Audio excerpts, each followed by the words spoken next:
So mga par, matapos nga po sabihin ni Keishan Davis na simula daw ngayon hindi na ito maghahabol at magbabayad ng sanctioning fee sa mga titulo dahil isang ganap na daw ito na superstar. At kapag superstar ka na daw mga idol, ibang usapan na. Dati kung boxer ka, naghahabol ka sa titulo. Ngayon titulo na maghahabol sa mga superstar. At isa pa daw mga boss, wala naman daw paki ang karamihan ng mga boxing fans. Kung maging kampiyon ka o lalaban ka sa title fight, ang casual daw ng boxing fans manonood dahil gusto nila ang fighter na lumalaban. Bagamat tila sinupla nga po mga idol ng WBO president na si Oliveres, si Keishan Davis. Ano niya mga boss? Ang pinaplano daw ni Keishan Davis na lumaban kay Devin Haney, imposible na daw mangyari mga idol sa dahilan na hindi naman daw ito rated sa welterweight. Pero para sa atin mga boss, alibay lang talaga ito ng WBO president. Punteriya talaga nito na ayaw palabanin si Keishan Davis kay Haney dahil sa mga sinabi nito na hindi na siya magbabayad ng mga sanctioning fees. Kung gayahin ito ng WBC, WBA at IBF, ayaw pala magbayad ni Keishan Davis ng fees. Hindi wala itong title fight at lahat pa naman ng gustong labanan ni Keishan Davis ay puro mga kampiyon, unless na lang mga idol kung merong tangik na kampiyon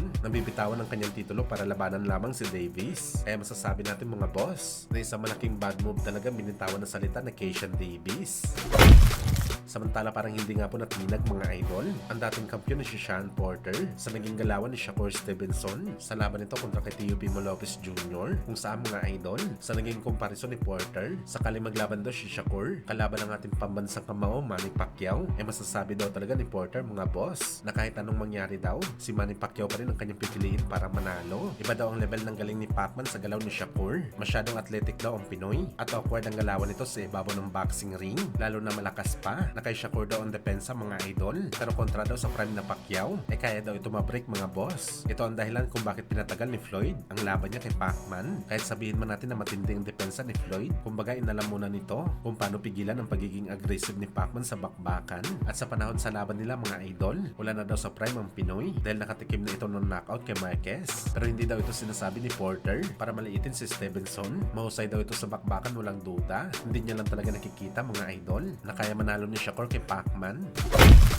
Sa kabilang banda naman mga boss, isang tulog na lang nga po bakbakan na ni Barrios at Ryan Garcia kung saan tila last minute nga po mga idol nakuha na ni Barrios ang atensyon para manalo sa laban na to. Halos lahat ng mga eksperto at mga boxer nagsasabi na si Barrios daw talaga mananalo dito kagaya na lang ni Russell, Bradley, Ed Hearn, Conor Benn at si Puli Malignaggi na sinabi na wala daw pinagbago si Ryan Garcia kung ano daw ito sa amateur ganun pa rin daw siya hanggang sa ngayon at mananatili daw si Ryan Garcia ng ganito habang panahon. Hindi daw talaga ito magiging kampiyon sa boxing sports. Abangan na lang natin yan mga boss. Minsan na rin pinatunayan ni Ryan Garcia ang sarili nito sa laban niya kay Haney at posible ito mangyari sa linggo.